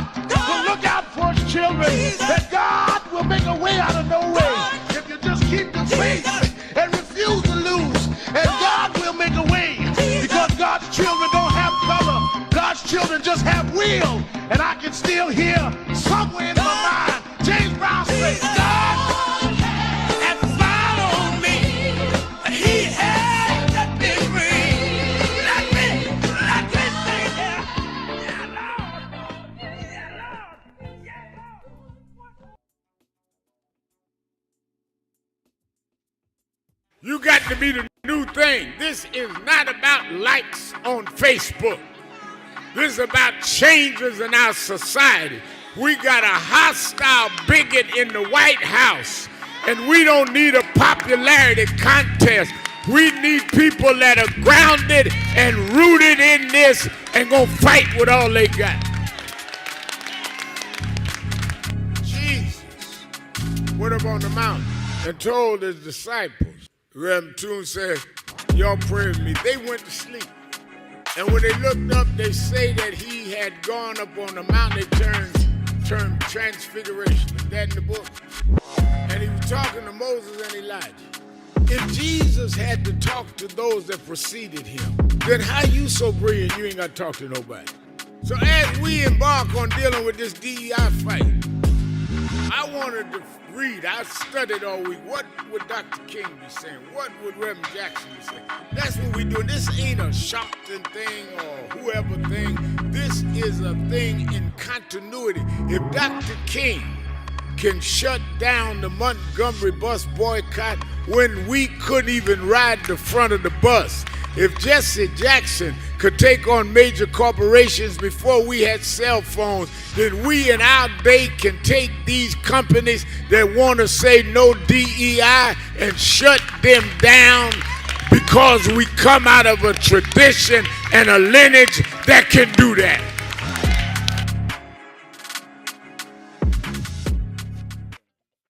I'm your host, Reverend Al Sharpton. Antoine Seawright is our co-host. 1-877-532-5797. 1-877-532-5797. Now, the other thing that we're talking about black-owned media, and I think Dale raised an excellent point, and I'm glad Antoine is Monday, Antoine's Day, because you've got also to consider when you bring up members of the caucus that many members of the caucus needs, of course, black media, but has to talk to other media as well, because many of them in districts that are not just black voters. So you can't tell people in the caucus that are in districts that's 40% non-black, you should just talk to black media, because they will get their base vote, lose the other vote, and lose their election. That's like telling Schumer to only talk to one segment at a time. So it has to be a strategic thinking through this, Dale. Otherwise, we'll cut off our nose to spite our face. Okay. Am I on? Am I still here? Yeah, go ahead, Antoine. Yeah, you're still there, Dale, but let Antoine respond. And Reb, I will also say to you that we live in a day and age now where a lot of people are not getting their news and information in traditional spaces.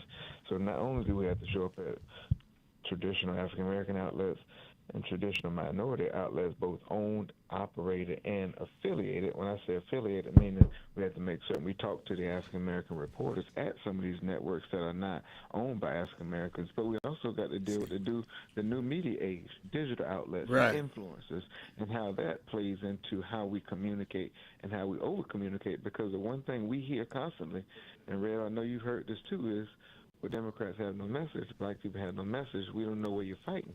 And so we've got to make sure that we show up in the places where people can see that we're fighting, and sometimes that does not mean in the traditional African-American media spaces in this day and age. Doesn't mean we should neglect them, but we've got to spread out the fight. Dale? Yes, sir. Well, my viewpoint on that is that I'm not in disagreement with you, okay? And the goal is not to be disagreeable. But when I go to social media, for example, and all I see are clips or reports, or go to C-SPAN, and I see Jasmine Crockett holding Republicans' feet to the fire, and at times Ayanna Pressley doing the same thing. And other than that, I'm not seeing Hakeem Jeffries addressing the leader of the House. I don't know necessarily all of what their job responsibilities are, but out of 50 or more congressional black leaders that or politicians that are representing the Congressional Black Caucus, if it gets to the point to where they have other things that are more of a priority than the priority of black people in this country. Well, let me help you with that. One of the reasons you see some of them is that there may be a committee hearing that the media is covering, and Jasmine or whoever is on that committee, and Hakeem's not on that committee. So if they're covering the committee that Jasmine's on is having hearings on something the media is covering, that's why she gets the coverage. If they're covering banking, for instance, they're gonna have Maxine Waters. She's the ranking member of that committee. That's who you're gonna see. If you're gonna have something on foreign affairs, you're gonna see Greg Meeks. He's the ranking member of that committee. So it has nothing to do with Hakeem may not have nothing to say. He's not on that committee. Well, then it comes to the aspect of scalability in regards to black media outlets. Black media outlets don't have the ability to scale up to where they can provide that type of coverage because they're not getting the funding that's due to them from the U.S. government. Well, that's what I just said. I think I said that a few minutes ago. But you're not going to get the funding. You're not going to get the funding by cutting off members of the Black Caucus, who's the ones going to have to fight and have fought to get the funding. So, for example, wait a minute. You mentioned Hakeem. Hakeem is the head of the Democratic Caucus. There's nobody in the Black Caucus more powerful than Hakeem. That's who we need to get the funding for black media. And he fights for that, but he cannot fight for that and at the same time make every TV show. Correct. I agree with you. But what I'm saying is that then it's a matter of also delegating responsibility, to have a presence somewhere on black media, even if it's on a weekly basis, to keep black America aware of what's going on at the nation's capital. Go ahead, Antoine. Sir, can I just give you a little point of education? The Congressional Black Caucus. Oh, well, wait a minute. Please don't condescend. No, I think you're being condescending, Dale, because we've gone over the same thing 3 times about how the process works and about how you get advertising dollars. And then when somebody answers you back, you're saying they condescend. We went through the same thing 3 times. And Red, the point I wanted to make to Dale is the Congressional Black Caucus has a full-time staff, including a communication director whose sole job is to make sure they pump out press releases, book folks on media, non-traditional and traditional, talk to black reporters, make sure that stories include the voices of the Congressional Black Caucus, and they do non-traditional things like host events with influencers, make sure that these folks are online on their social media platforms, as you see Jasmine Crockett doing. That's a strategy from the CBC when she's doing selfie videos and so forth, talking about what's going on in the hearings. And so some of this stuff is organically happening as part of a strategy that the Congressional Black Caucus has. Now, what the Congressional Black Caucus can't control is what outlets decide to take members and what quotes are being used by some of the outlets when they pitch them. That's up to the TV network. That's not up to the caucus. And that's what I'm trying to say to him. If you got somebody in the caucus, like I have a caucus member at least every week, probably every both weekends, and when they want to come on radio. Well, you also have to deal with, if I book my show Thursday and a member of the caucus calls Friday, I'm booked. So I'm not going to change my bookings with Bishop so-and-so for a member of the caucus to come in and because they decide they want to do that. You got to have a strategy. And the strategy has in many ways worked, and in some ways we can perfect. But to act like it's just that the caucus won't do it or that people don't want to do it is not true, Dale. then the only thing I would say is that, excuse my frustration, it's just that as a regular listener and viewer, okay, I don't see, at least to my satisfaction, and I know that's a subjective thing, okay, that information from the Congressional Black Caucus in regards to what's going on to Black America, I'm not seeing it consistently on your show. I'm not seeing it consistently on Roland Martin's show. And your two shows are the only shows at least Monday through Friday, that deal with issues regarding Black America. Roland's studio is 2 blocks away from the White House. So it's not hard for members of the CBC to get down to his studio, and he's made it abundantly clear that he would take members of the CBC if they want to go ahead and come through the studio. But the thing is that, and like I said, the goal is not to be combative. I want to see the Congressional Black Caucus and always, constantly doing better. Well, let me try again to explain to you. One, there is rarely a weekend that a member of the Congressional Black Caucus is not on my television show. In terms of the radio show, I'm on 1 to 4 when most of them are voting and not on the floor, so cannot do the show. They cannot call from the floor and do my radio show. So I don't expect that. I don't know what time Roland comes on. So what I'm saying is I can honestly say to you that I have never reached out to a member of the caucus and asked them to come on either show that they said no. But there is also a strategy when they say the chair of the caucus, who's now Yvette Clark, or one that is to me the one that is the spirit of the caucus, Jim Clyburn, that the strategy is we want to do so-and-so to get so-and-so bill through. We do not want to go high profile yet till we get the votes, or we do want to do this. And you work along to get something done. So a lot of it is the time your media outlet is on, and you do not need caucus members where their voters say, well, why were they on the radio and not in there voting to save Medicare? So it all has to work with a strategy, Dale. That's all I'm saying. Thank you for your call. Let's take a break. We'll be right back. Keeping it real. Sharpton. Be right back. It's been a long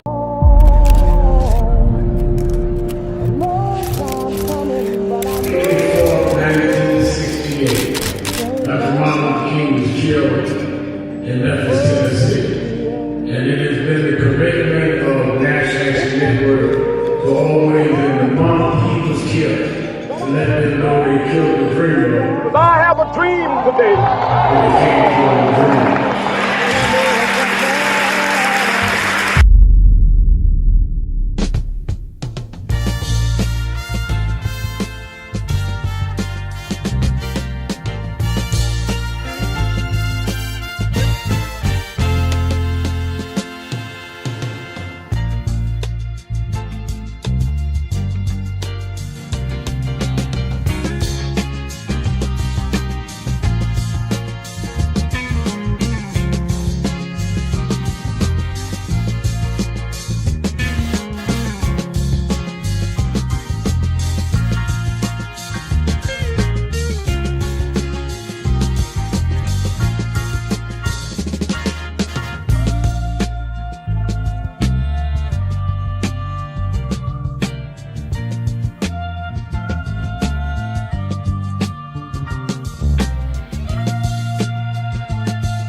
Ago and change, 67 weeks ago, we started marching every Thursday, am I right, on the offices of Bill Ackman. Bill Ackman was the architect of ending DEI, which is diversity, equity, and inclusion. He started it.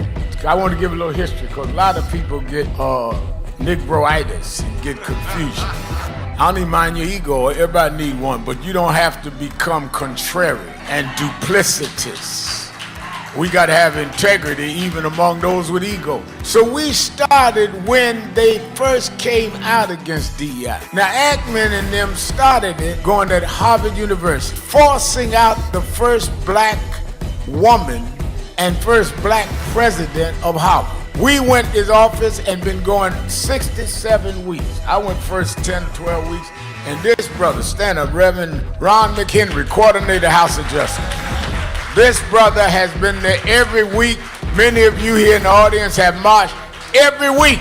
So we didn't just get in this. We were in it the day they came at Claudine got. Last year's convention, we dealt with DEI. This year we said that we're going at these corporations that had come out against DEI. Many of you, most of y'all I'm looking at was at the convention. And we hit Pepsi. Pepsi called and said, all right, we 8-9 days in, we agree to meet. And we went, purchased New York, chairman of our board, Reverend Dr. W. Franklin Richardson, and Carol Wallace, who's a special advisor to us on finance, and laid out to them that one, we don't care what you call it, DEI, IED. Y'all are gonna keep your commitments in terms of the special privilege, but we do not want to be specially excluded.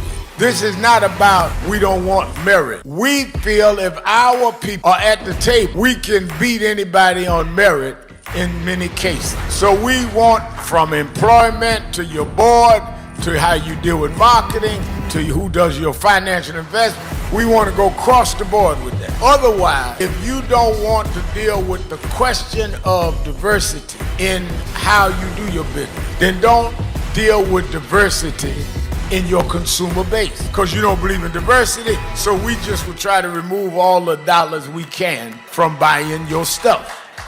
In fact, I told the chairman, met with the chairman of the board, met with the CEO. I said, in fact, I learned that not from growing up civil rights, I learned that from Donald Trump. I said, what do you mean? I said, Donald Trump said he's gonna redo tariffs, that if he doesn't get what he wants for the country, they were gonna raise the tariffs. I'm doing the black tariff reverse. If we don't get what we want, I mean, y'all can't be for Trump and tariff and not be for us in the African American community with a tariff.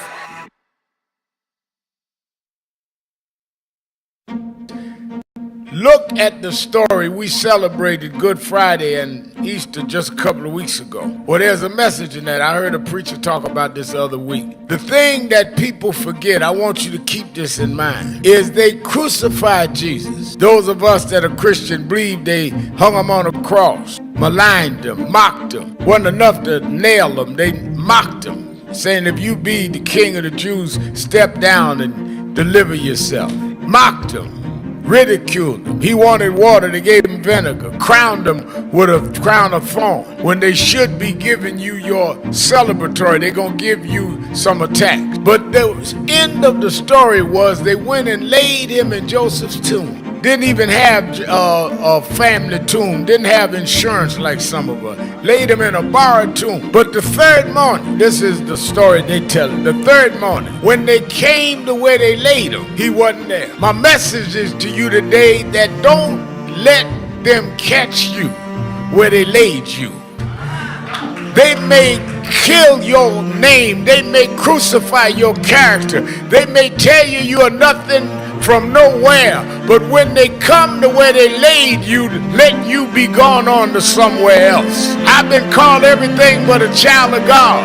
They said I'd be nothing going nowhere. They castigated us. They called us troublemakers. They called us loudmouth. And when they came to see me go to jail, I wasn't there. They can catch me on MSNBC now. They can catch me leading marches now. I serve a God that not only will go through the crucifixion, but to bring you through the resurrection. We're going to resurrect in the city. Stand up, black man. Stand up, black woman. This is our time.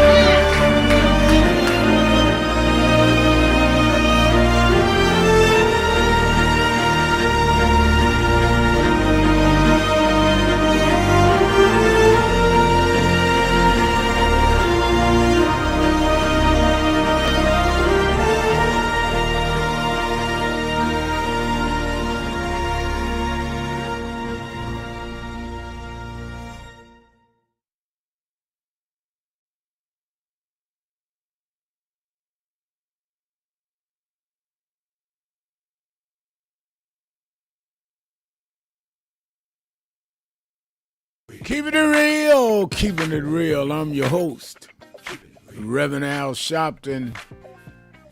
Antoine Seawright is our co-host, riding with me for the whole ride on this Hot Button Monday. Let me remind you, Saturdays and Sundays, watch Politics Nation with Al Sharpton live at 5 p.m. Eastern Time on MSNBC.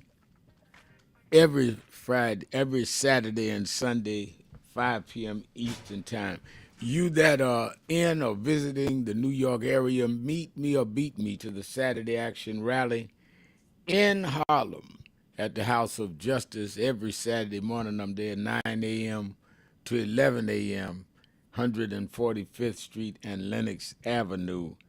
And, of course, you that are not in the New York area can watch it live on Impact Television, the only national black-owned gospel cable TV station. And, of course, you can watch it on live stream with www.nationalactionnetwork.net. Let me also encourage you to go to National Action Network. Several hundred have already signed up saying, send me a paragraph every week, Reverend Al, on what to say to promote in my area, in my church, in my house, in my fraternity, in my bingo club, the March on Wall Street on August 28th, anniversary of the March on Washington. We usually go to Washington to Lincoln Memorial. This year we're going to Wall Street to put the private sector on notice. And I think it is more timely than ever when they're all talking about changing diversity programs. So we're going to be there. We're going to march on August 28th from the African Burial Ground a mile to the center of Wall Street and hold our rally. You need to be part of it. Go to www.nationalactionnetwork.net. Antoine, let me ask you, talking about marching on Wall Street, the fact that the credit rating of the United States was lowered, what is the implications of that and the cause of that, in your opinion? Well, Rev, I think the financial bill of health of America and its view around the world changed dramatically when Moody's graded our health score, if you will, or our bill of health.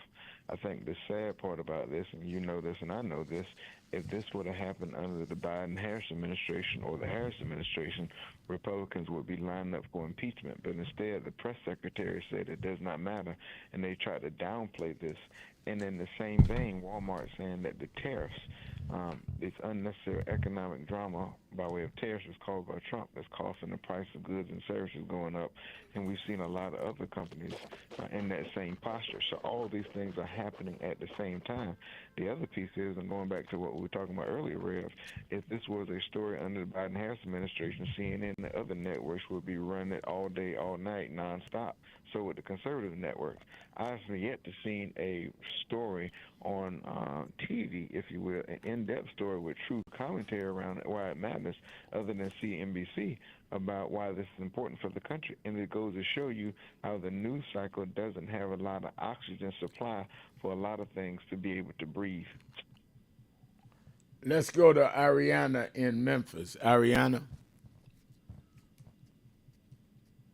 Hi, my name is Ariana Harris, and I've been listening to about the Black Caucus and the radio dilemma of media, and I definitely think that the African American community is missing the point that we need to use technology, utilize it to our advantage. Many small businesses and even the media, the Black-owned media, don't have technical infrastructure to really market to the African American community.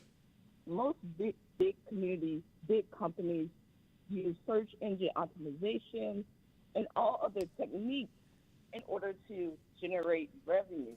And many Black-owned businesses don't have the resources or maybe the knowledge or somebody working for them to give that information. Now, you saying Black-owned businesses or Black-owned media? Because mostly every Black-owned media entity I know has a technological side.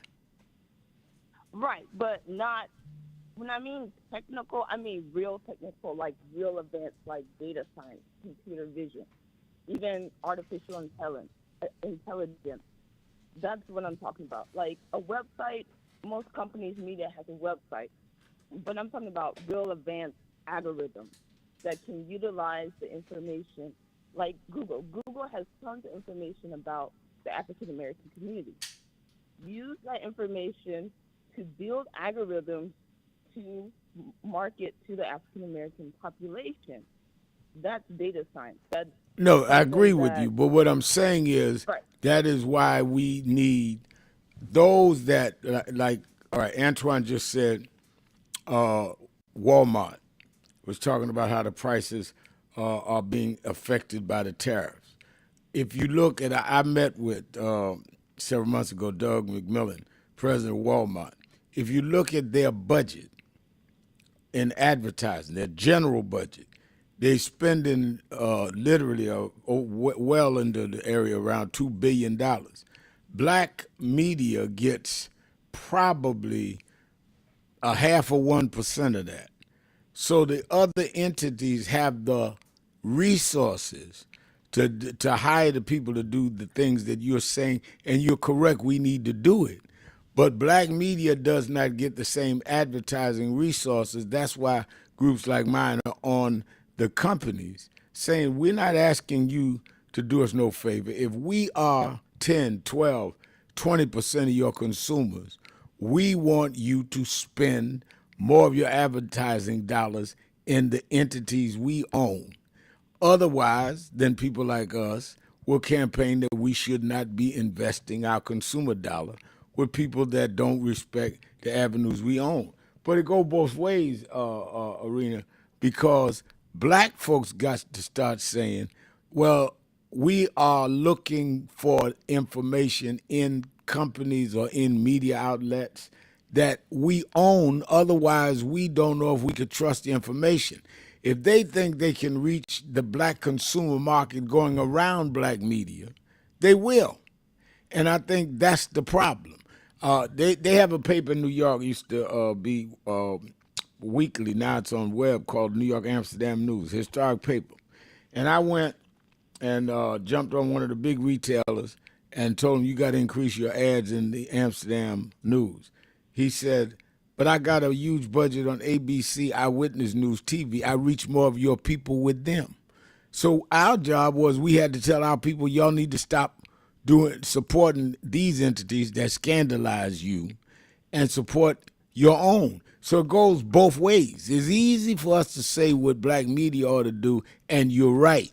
But black consumers need to support black media so that black media can say, we are the only way you can get the kind of trust and consumer reaction.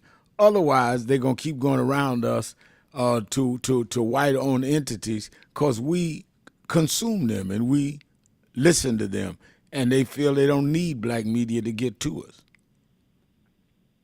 I definitely understand, and the reason why I brought it up because I actually work in the field. I'm actually a programmer. I'm still in school. I'm actually going for electrical engineering. I've worked in Silicon Valley, and I've done a little bit of research of how to help African American community. Where's the money going? I know that President Trump is removing a lot of money from the government, but he has to move that money somewhere else. And during the inauguration, there was a lot of CEOs from Google, Amazon, Tesla, and he's moving the money towards the tech industry. In the sense, there's not a lot of African Americans in the tech field. It's going to put us to a disadvantage. But I definitely believe the media doesn't have to spend $2 billion to get where we need. We can spend as little as maybe $2,000 if we have the right people who come from a technical background that can do the programming and cut the cost down. I definitely have seen it where you don't need all this money to build technology. You can start a little bit, and then once you get enough revenue, then you can spend a lot more money But many of the solutions that these big corporations are using, they're wasting a lot of money because they have a little bit of inefficiency. I've worked with a tech company. They were spending thousands of dollars on a robot, on a camera that can't even take a color picture. And I even asked them, I was like, why spend this money when you can get a $20 camera off of Amazon and you can program it yourself? That's interesting. Yeah, well, that I think you're absolutely right. We need to get the people that know the industry. We need to get some of these younger people that have expertise in the new ways of communicating, and they also, as you just said, know how to do it. That's at a cost that they can afford. As we build up, because you build up the numbers, then people like me can go in and challenge the advertisers and all. So I think you raised an excellent point. That is a good. I thank you for your call. Let me get ready to go. I know we're out of time. Antoine Seawright, I thank you for being with us. And Faithful on Monday, we got to get you back on the TV show. The program has changed last night due to Biden. Let me thank all of you that called in, listened in, you that called in and couldn't get through, but hung in there anyhow. Remember, whatever you do, wherever you go, however you feel, tell somebody, tell anybody, tell everybody. Reverend Al told you personally, keep it real. Keep it real.